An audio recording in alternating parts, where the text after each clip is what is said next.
presents Awaken Spirits of the Walls and Beyond.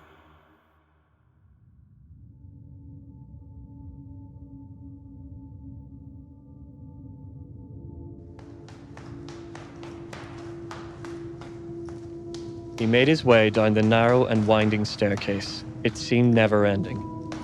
Charlie was beginning to feel dizzy as he reached the front lobby of the apartment block. But he dug his feet into the ground to steady himself. This seemed to bring him around. The foyer was deserted, and only the wind blowing in the slightly ajar front doors could be heard. The strong gale outside had blown in some loose leaves that had fallen off the trees. Charlie loved this.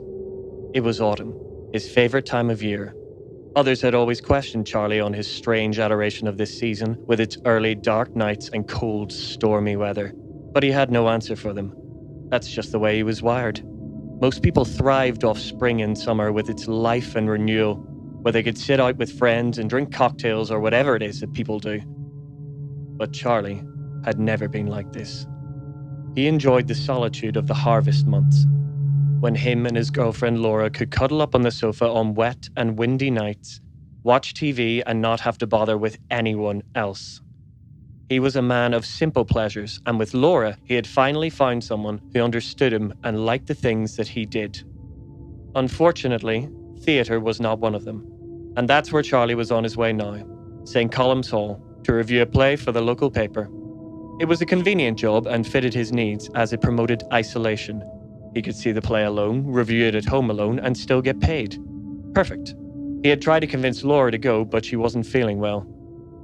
He knew this was probably a lie, but he didn't mind. He just wanted her to be happy. Besides, he'd be back in the apartment in less than 2 hours, and they could spend another night together, curled up on the sofa. As Charlie made his way down the walls past the Bentley bar, a few youths who were stood outside shouted something at him. He didn't hear it, but he knew it wasn't flattering. He had gotten good at drowning out insults, but he didn't understand why he was always on the receiving end of them. For some reason, he just seemed to rub people the wrong way. Passers-by, work colleagues, even his own family. He felt like no one liked him. But none of that mattered, as he was now in the theatre, which always made him feel at ease. It was his safe space. Anytime he felt alone, he would come here and be transported to another world and just escape for a while. He saw on the program that the lead actor, Billy Curtis, would not be performing. Instead, it would be his understudy. This disappointed Charlie greatly, as he had followed the young thespian's career so far and was eager to see another performance by him. Before Charlie could dwell on this unexpected upset, the lights dimmed and it was time for the show to start. Charlie reclined in his seat, looking forward to being transported to a world. What kind of story would it be?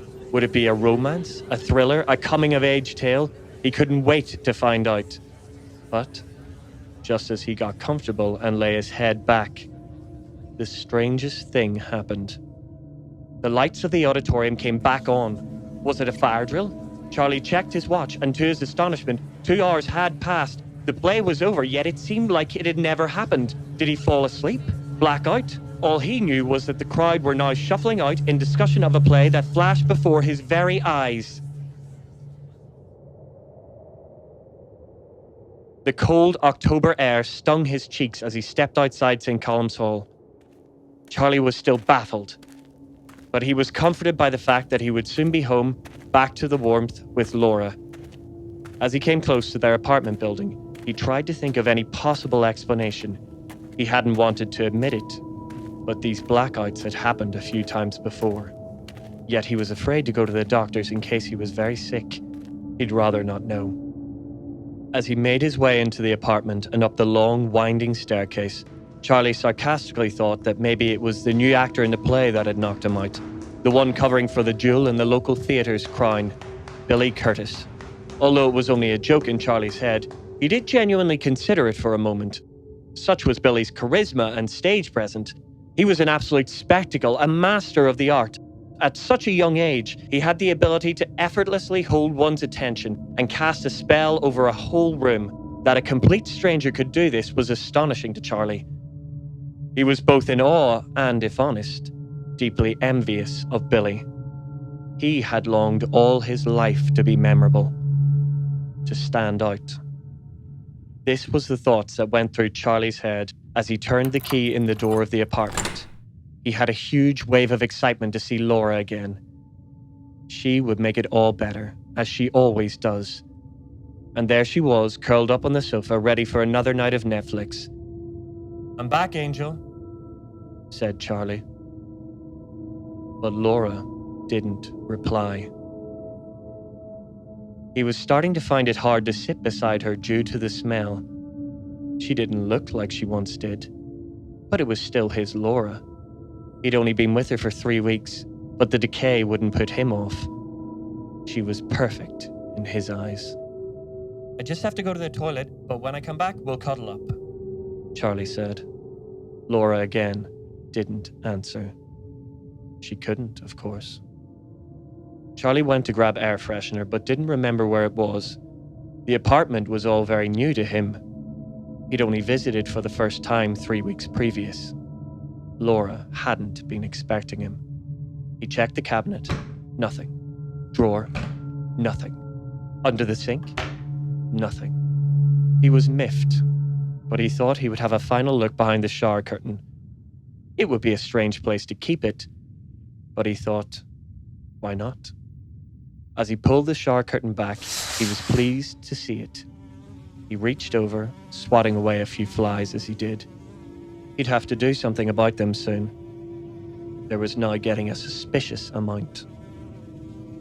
As he reached across, the pungent stench got a bit much, even for Charlie, and he felt vomit travel quickly up his throat. However, he breathed in deeply and stopped himself from throwing up. He didn't want to embarrass himself in front of Billy. The Billy Curtis. Although Billy's eyes were now much hollower and his flesh barely clung to his bones, he was still majestic, lying there in that bath. Charlie felt a pang of guilt, as this was no way for his hero to be left. But what else was he to do? He'd always admired Billy, even when he'd been his understudy all those years ago. Of course, no one noticed him then either. How different his life could have been if he'd been more like Billy.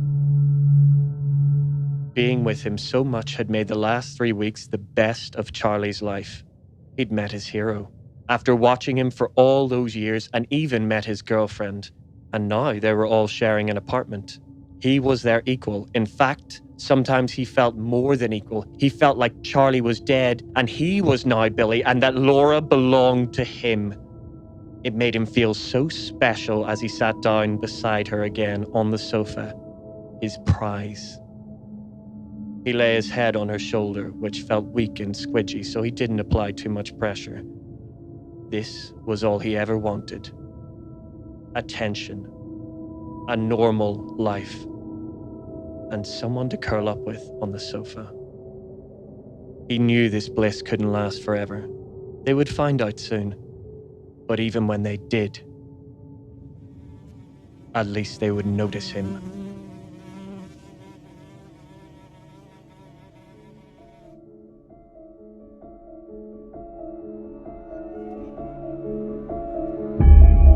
Understudy was written by Sean Coyle, performed by Michael Johnston.